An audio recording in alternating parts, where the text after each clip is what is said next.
జై శ్రీమన్నారాయణ. ఈరోజు మనం ధర్మపదం గ్రంథములోని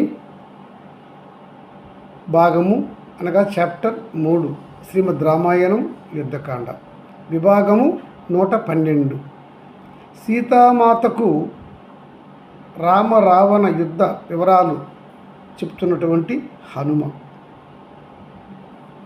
ఇందులో ప్రేక్షకులు ఇంతకుముందు వాట్సాప్ల ద్వారా ఈ గ్రంథం గురించి పంపినప్పుడు అడిగిన ప్రశ్నలకు సమాధానాలు కూడా కొన్ని ఇక్కడ నేను ఇతర గ్రంథాల నుంచి సేకరించి ఇస్తున్నాను. అవి కూడా పరిశీలన చేసుకోవచ్చు. హనుమ వచ్చి చెప్తున్నాడు మాత సీతకు, అమ్మ రామరావణ యుద్ధం ముగిసింది. చివరిగా శ్రీరాముని బ్రహ్మాస్త్రముతో రావణుడు నేలగూలాడు. అతని తమ్ముడు విభీషణుడు అంత్యక్రియలకు కూడా రాముల వారి ఆదేశానుసారము చేశారు. నేడు మిమ్మల్ని సగౌరవంగా తీసుకొని పోవడానికి రాముల వారి ఆనతిపైన విభీషణుడు ఒక ఉత్తమ పల్లకీని పంపిస్తున్నాడు మాత అని చెప్పారు. అమ్మవారు చాలా సంతోషించారు. నాయన హనుమ, ఈ యుద్ధము చాన్నాళ్ళు జరిగింది కదా. ఈ యుద్ధములో నా పతి శ్రీరాముడు లోకోత్తర వీరుడు, అతనికి సరియగు వీరుడు నా మరిది నా పుత్రసముడు లక్ష్మణుడు, సుగ్రీవుడు, నీవు, ఇతర మహావానర భల్లూక వీరులు యుద్ధాలు చేశారు. వారితో ఇటు నుంచి రాక్షస వీరులు, రాక్షస సైన్యం కూడా బలంగానే యుద్ధం చేశారు అని విన్నాను. ఈ యుద్ధ వివరాలు వీలైతే నాకు కొంచెం చెప్పిన ఆయన, ఎవరిని సంహరించారు, ఎన్ని రోజులు జరిగింది యుద్ధము, ఎలా జరిగింది అని మాత అడిగింది హనుమను. హనుమ మాతకు ప్రణమిల్లి తప్పగా చెప్తాను మాత అంటూ చెప్పడానికి ప్రారంభించాడు. అమ్మ, ఈ మహాసంగ్రామము మునుపెన్నడూ జరిగి ఉండదేమో అనే విధముగా భూమిపైన జరిగిన గొప్ప ఘోర యుద్ధం తల్లి. రావణుడి సైన్యము 32 కోట్లు. వాళ్ళు మాయా యుద్ధము చేయ నిపుణులు. శ్రీరామునికి సుగ్రీవుల వారు ఏర్పాటు చేసిన భల్లూక వానర సైన్యం మాయలు తెలియవు, శారీరక బలమే తెలియను. వీరు దాదాపుగా 1,00,000 వాగములు మించియే ఉందురు. అంతటి గొప్ప మహాసైన్యాన్ని సమకూర్చుకున్నారు నా ప్రభువు రాముల వారు. ఈ రామరావణ యుద్ధం దాదాపుగా 13 రోజులు తీవ్రంగా జరిగింది తల్లి అని అంటారు. అయితే ఈ విషయం కొన్ని గ్రంథాలలో 9 రోజులు అని కూడా ఉన్నది. ఏ గ్రంథంలో ఎన్ని రోజులు అనేది మనం సక్రంగా చెప్పలేము. వాల్మీకి ఇన్ని రోజులు అని చెప్పలేదు. కొన్ని రీసెర్చ్ స్కాలర్స్ బట్టి చెప్పడం ఏంటంటే 13 రోజులు, కొందరు 9 రోజులు అని కూడా చెప్పారు. ఈ విధంగా ఉన్నారు. అయితే ఈ యుద్ధం రామరావణ యుద్ధం జరిగి నేటికి చరిత్రకారులు నిర్ణయించినటువంటి సంవత్సరం ఏంటంటే 7,292 సంవత్సరములు అని ఈ మధ్యనే చరిత్రకారులు నిర్ధారణ చేశారు. దానిని ఎక్కువ మంది ఇతిహాస చరిత్రకారులు ఒప్పుకున్నారు కూడా. అయితే తర్వాత మారుతి మాటలకు వెళ్దాం. అమ్మ, ఈ యుద్ధములో చాలామంది రాక్షస వీరులు, వానర భల్లూక వీరులు చనిపోయారమ్మా. అయితే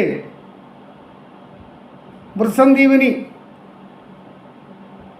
మరియు ఇతర మృత సంజీవినితో పాటు ఉండే మొక్కలను తెచ్చి వాటి వాసన చూపించడం వలన మన వానర భల్లూక వీరులు అందరూ కూడా జీవించారు.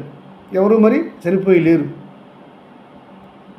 ఈ వాసనకు రాక్షస వీరులకు కూడా బ్రతికి ఉండేవారేమో. కానీ ఆ దుష్ట రావణుడి యొక్క ఉత్తర్వుల మేరకు చనిపోయిన రాక్షస వీరులను యుద్ధభూమిలో ఉంచకుండా వారిని సముద్రంలో పడవేయించాడు. కాబట్టి వాళ్ళెవరూ మిగలలేదు. వారిని ఆ సముద్ర జీవులు భక్షించి ఉండవచ్చు. అయితే తల్లి, ఈ రాక్షసులు వానరులు యుద్ధంలో ప్రముఖంగా మహావీరులు ఎవరితో పోరాడి చనిపోయారో చెప్తాను తల్లి అని అంటాడు హనుమ. చెప్పు నాయన అంటాది మాత సీత. హనుమ అనే నేను ధూమ్రాక్షుడిని సంహరించాను. అంగదుడు అనే వాలి కుమారుడు వజ్ర దంష్టుని సంహరించాడు. హనుమ అనే నేను అకంపునుడు అనే శానానిని సంహరించాను. ద్వివిధుడు అనే వానర ప్రముఖుడు నరాంతకుడిని సంహరించాడు. దుర్ముఖుడు అనే వానర వీరుడు సమున్నతుని అనే రాక్షస వీరుడిని సంహరించాడు.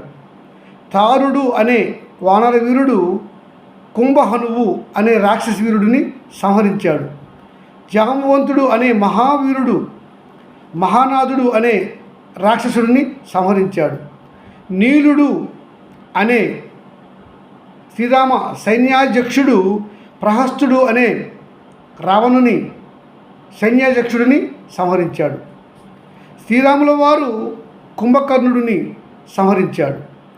అంగదుడు నరాంతకుడు అనే రావణపుత్రుడిని సంహరించాడు. వృషభుడు అనే వానరవీరుడు మహాపార్శ్వుడు అనే రాక్షసుడిని సంహరించాడు. నీలుడు అనే మన వారధి కట్టినటువంటి వాడు కాడు. నీలుడు అనగా శ్రీరాముని యొక్క సర్వ సైన్యాధ్యక్షుడు. ఈతడు మహోదరుడు అనే రాక్షసుడిని సంహరించాడు. హనుమ అనే నేను త్రిశిరుడు అనే రావణపుత్రుడిని సంహరించాను. లక్ష్మణస్వామి వారు అతికాయుడు అనే రావణుని కుమారుడు మహావీరుడు అతన్ని సంహరించాడు. అతడు రావణుడికి అతని రెండవ భార్య ధాన్యమాలికి జన్మించిన పుత్రుడు. అలాగనే అంగదుడు ప్రజంగుడు అనే రాక్షసుడిని సంహరించాడు. మైందుడు అనే మన వీరుడు యూపాక్షుడు అనే రాక్షసుడిని సంహరించాడు. సుగ్రీవుల వారు కుంభాసురుడు అనే మహారాక్షసుడిని సంహరించాడు. హనుమ అనే నేను నికుంభుడు అనే కుంభకర్ణుడి కుమారుడిని సంహరించాను. శ్రీరాముల వారు మకరాక్షుడు అనే మహారాక్షసుడిని సంహరించారు. లక్ష్మణస్వామి వారు ఘోర యుద్ధములో ఇంద్ర వైరి రావణ జ్యేష్ఠ కుమారుడు ఇంద్రజిత్తును సంహరించాడు. సుగ్రీవుల వారు విరూపాక్షుడు అనే రాక్షసుడిని సంహరించారు. సుగ్రీవుడు మహోదరుడు అనే వేరొకతనిని సంహరించారు. అంగదుడు మహాపార్శ్వుడు అనే వేరొక వీరుడిని సంహరించారు. శ్రీరాముల వారు చివరిగా తన బ్రహ్మాస్త్రంతో ఘోర యుద్ధములో రావణుడిని సంహరించారు. ఈ విధంగా యుద్ధం జరిగింది మాత. రావణుని సైన్యము అంతా కూడా నశించిపోయింది. రావణుని సైన్యం మొత్తం నశించిపోయింది. శ్రీరాముని సైన్యము నశించలేదు. మృత సంజీవిని వల్ల అందరూ జీవించే ఉన్నారు. ఇది తల్లి జరిగినటువంటి ఘోర యుద్ధ విషయములు సంక్షిప్తంగా నీకు చెప్పి తిని అన్నాడు మారుతి. పుత్ర హనుమ, చాలా సంతోషం నాయన. చాలా మంచి సహాయం మిత్రునిగా చేశాడు మీ రాజు నా రాముల వారికి. మీ రాజు సుగ్రీవుల వారికి నా నమస్కారములు తెలియజేయి. సుగ్రీవులు అతని వాలి గొప్ప వీరులు అని విన్నాను ఇంతకుముందే అని అంటున్నారు మాత. అవును మాత, వాలి సుగ్రీవులు కూడా గొప్ప మహావీరులే తల్లి. వీళ్ళిద్దరికి కూడా వానరరాజుగు వృక్షజుని పుత్రులు.